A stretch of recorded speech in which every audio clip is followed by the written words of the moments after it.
Hello दोस्तों, स्वागत है एक बार फिर आप सभी का आपके अपने यूट्यूब चैनल पीएस क्लासेस पर। तो दोस्तों, आज के इस वीडियो लेक्चर में हम बात करेंगे जिन छात्रों ने 12th क्लास फिजिक्स के प्रैक्टिकल के संबंध में ट्रांसफार्मर टॉपिक तैयार किया है और इसका डायग्राम अपने चार्ट पेपर पर बनाया है। तो दोस्तों, आज के इस वीडियो लेक्चर में हम आप लोग को बताएंगे कि इस टॉपिक से प्रैक्टिकल में वाइवा में आप लोगों से कौन कौन से सवाल पूछे जा सकते हैं और उन सवालों का आप लोगों को क्या जवाब देना होगा ताकि आपका वाइवा पूरी क्लास में सबसे अच्छा हो। तो आइए दोस्तों, बिना किसी देरी के शुरू करते हैं वीडियो लेक्चर को, समझते हैं पूरी बात को। दोस्तों, यदि आप चाहते हैं कि आपका वाइवा पूरी क्लास में सबसे अच्छा हो तो बच्चों उसके लिए आप लोगों को बच्चों एक बार वीडियो लेक्चर को पूरा जरूर देखना होगा, क्योंकि बच्चों आप एक बार वीडियो लेक्चर को पूरा देखेंगे तो आपको सारे सवाल समझ में आएंगे कि हाँ, इस टॉपिक से कौन कौन से सवाल पूछे जा सकते हैं और उन सवालों का आप लोगों को क्या जवाब देना होगा ताकि आपका वाइवा सबसे अच्छा हो। तो चलिए स्टार्ट करते हैं। तो देखिए दोस्तों, जैसे कि आप स्क्रीन पर देख पा रहे होंगे, समय बचाने के लिए मैंने इस टॉपिक से जितने संभव सवाल एग्जाम द्वारा पूछे जा सकते हैं वो मैंने ऑलरेडी स्क्रीन पर लिख रखे हैं, साथ में मैंने ट्रांसफार्मर का डायग्राम भी बना रखा है। ठीक है, अब बच्चे देखिए, मैं बारी बारी से बच्चों इन सवालों को पढ़ूंगा और इन सवालों का आप लोगों को क्या जवाब देना होगा ताकि आपका वाइवा सबसे अच्छा हो। तो चलिए स्टार्ट करते हैं। अब बात करते हैं कि डायग्राम के बारे में, क्योंकि बच्चों जो डायग्राम हो ना, ये अलग अलग किताबों में कुछ अलग अलग तरीके से बनाया हुआ हो सकता है। तो ये मत देखना कि मेरा डायग्राम तो दूसरे तरीके से बना है, लेकिन जो वाइवा है बच्चों आपका सेम तरीके से होता है। डायग्राम अलग अलग हो सकते हैं लेकिन वाइवा जो होता है ना वो सबका सेम ही होता है। ठीक है, तो चलिए देखिए पहले क्वेश्चन को समझते हैं कि पहला क्वेश्चन बच्चों आप लोगों से क्या पूछा जा सकता है। ठीक है, तो देखिए पहला क्वेश्चन बच्चों ये है कि ट्रांसफार्मर किस काम आता है। देखिए सबसे पहले यही सवाल पूछा जाएगा जब आप चार्ट पेपर एग्जामिनर के सामने रखोगे या इसका जो मॉडल आपको ट्रांसफार्मर के सामने आप रखोगे मॉडल को ट्रांसफार्मर के। ठीक है, तो सबसे पहले बच्चे एग्जामिनर आपसे यही सवाल पूछेगा कि ये ट्रांसफार्मर जो आपने बनाया है ये किस काम आता है। ठीक है, तो इसका जो मेन काम होता है देखिए बच्चों वो ये होता है कि ट्रांसफार्मर जो होता है बच्चों प्रत्यावर्ती धारा के विभव को परिवर्तित करने के काम आता है। क्या बताएंगे आप? आपसे पूछा जाएगा कि ट्रांसफार्मर किस काम आता है, तो आप कहोगे सर ट्रांसफार्मर प्रत्यावर्ती धारा के विभव को परिवर्तित करने के काम आता है। याद रहेगी मेरी बात? ठीक है, अच्छा, क्योंकि बच्चों हम लोग जानते हैं कि ट्रांसफार्मर दो प्रकार के होते हैं। ठीक है, एक ट्रांसफार्मर होता है बच्चों उच्चाई ट्रांसफार्मर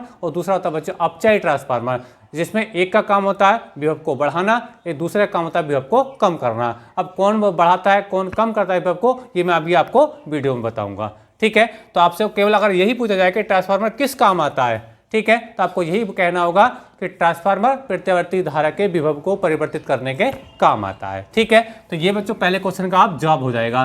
दूसरा क्वेश्चन बच्चों आप लोगों से पूछा जा सकता है ट्रांसफार्मर का सिद्धांत क्या है। ट्रांसफार्मर का सिद्धांत बताइए। ये क्वेश्चन कई बार बोर्ड एग्जाम में भी पूछा जाता है 2 नंबर में कि ट्रांसफार्मर के सिद्धांत को लिखिए या ट्रांसफार्मर के सिद्धांत को समझाइए। ठीक है, तो देखिए मैं आपको बता रहा हूँ कि ट्रांसफार्मर का सिद्धांत क्या है। बच्चों देखिए सिद्धांत में आपको बोलना होगा जब किसी कुंडली को प्रबल चुंबकीय क्षेत्र में घुमाया जाता है, जब किसी कुंडली को प्रबल चुंबकीय क्षेत्र में घुमाया जाता है तो कुंडली से संबंधित चुंबकीय फ्लक्स में परिवर्तन होता है। कुंडली से संबंधित चुंबकीय फ्लक्स में परिवर्तन होता है जिसकी वजह से कुंडली में एक प्रेरित विद्युत वाहक बल उत्पन्न हो जाता है और प्रेरित धारा बहने लगती है।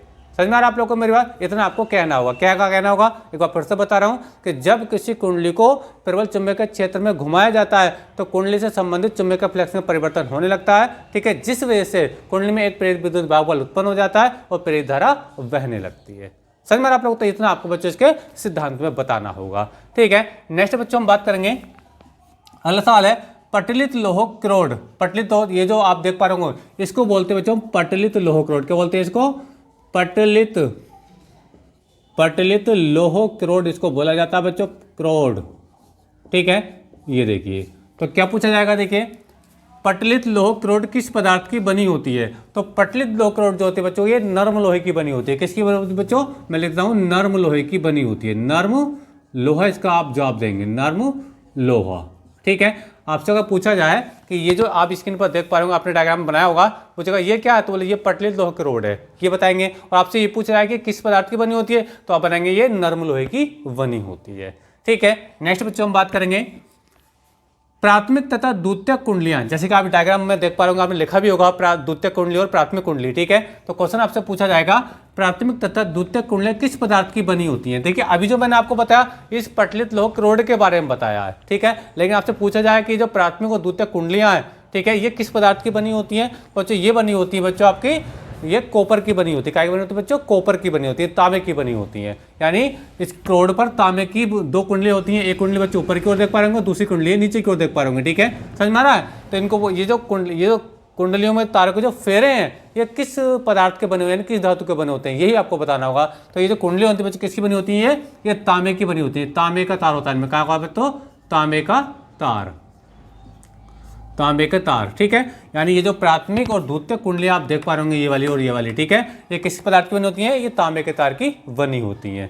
समझ में आ रहा है? और लेकिन पटली लोह करोड़ क्या की बनी होती है बच्चों? वो नरम लोहे की बनी होती है।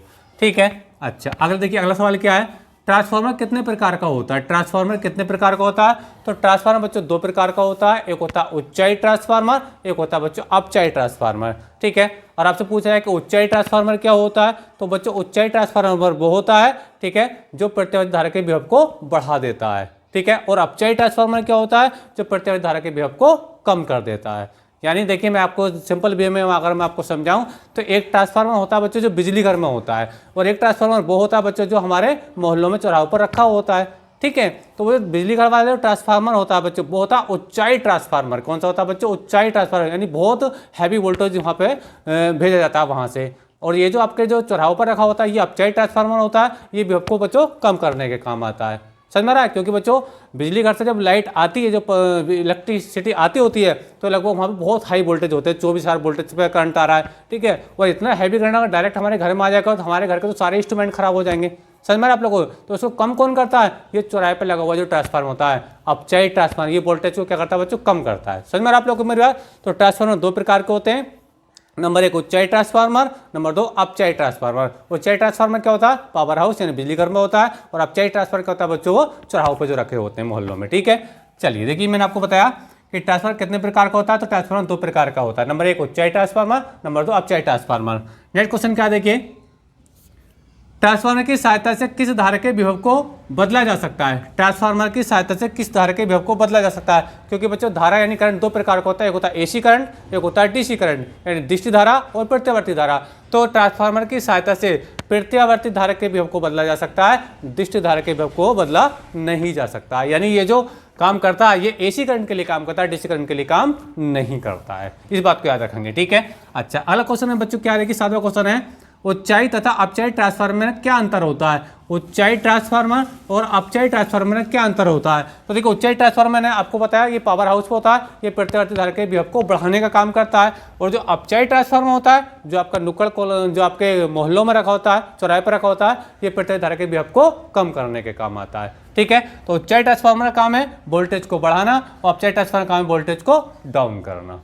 समझ में आ गया? चलिए नेक्स्ट बात करते हैं, आपसे पूछा जाएगा प्रत्यावर्ती धारा क्या होती है। क्योंकि बच्चों ये जो टॉपिक है ट्रांसफार्मर वाला, ये प्रत्यावर्ती धारा वाले चैप्टर से ये आपने पढ़ा भी होगा, तो आपसे ये पूछा जाएगा प्रत्यावर्ती धारा क्या होती है। तो आपको परिभाषा बतानी होगी बच्चों प्रत्यावर्ती धारा की, कि वह धारा जिसका परिमाण व दिशा दोनों समय के साथ निरंतर बदलते रहते हैं और एक निश्चित समय के बाद उसी परिमाण व उसी दिशा की पुनरावृत्ति होती है, प्रत्यावर्ती धारा कहलाती है। चलिए देखिए, मैं एग्जांपल देकर आपको समझा रहा हूं। अगर मैं एसी करंट का अगर ग्राफ खींचूं, ठीक है, तो ये प्रथम हाफ साइकिल में पॉजिटिव होती है और सेकंड हाफ साइकिल में ये नेगेटिव होती है। समझ में आ रहा? तो ये एसी का ग्राफ है। और इसी के आपसे डीसी के लिए पूछा जाए कि डीसी का ग्राफ क्या होता है, तो डीसी का ग्राफ बच्चों क्या होता है? या तो ये पॉजिटिव ही होता है बच्चों, या फिर ये नेगेटिव ही होता है। ये दोनों केस नहीं होते, या तो ये केस होगा या फिर ये केस होगा। समझ में आ रहा आप लोग को मेरी बात? तो ये बात आपको समझ में आ रही होगी। ठीक है, तो प्रतिवर्ती धारा क्या होती है बच्चों? वह धारा होती है जिसका परिमाण और दिशा समय के साथ बदलते रहते हैं और एक निश्चित परिमाण के बाद, एक निश्चित समय के बाद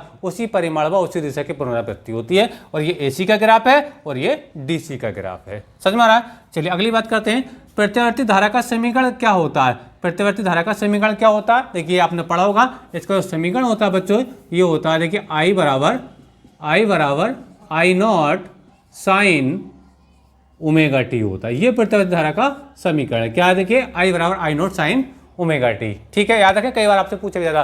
अगर प्रत्यावर्ती वोल्टेज का अगर पूछ लिया जाए तो वोल्टेज का समीकरण होता है बच्चों बी बराबर V nought sine omega T, V nought sine omega T होता है। ये प्रत्यावर्ती वोल्टेज का समीकरण है। ठीक है, अच्छा बात करते हैं देखिए अगली, एसी यानी ऑल्टरनेटिव करंट, डीसी यानी डायरेक्ट करंट में क्या अंतर होता है? तो ये तो मैंने अभी आपको बताया।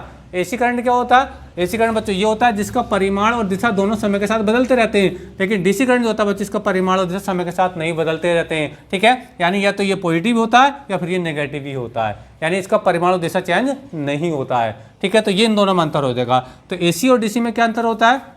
AC का जो ग्राफ होता है वो समय के साथ बदलता है। ये प्रथम आधे चक्कर में पॉजिटिव, दूसरे आधे चक्कर में क्या होता है बच्चों नेगेटिव होता है। लेकिन DC वाले केस में ऐसा नहीं होता है। अगर DC की बच्चों बात करते हैं तो अगर DC का ग्राफ अगर पॉजिटिव डायरेक्शन में है तो ये पॉजिटिव डायरेक्शन में रहेगा नीचे को, यानी नेगेटिव डायरेक्शन में नहीं आएगा। इसका परिमाण और दिशा चेंज नहीं होते हैं।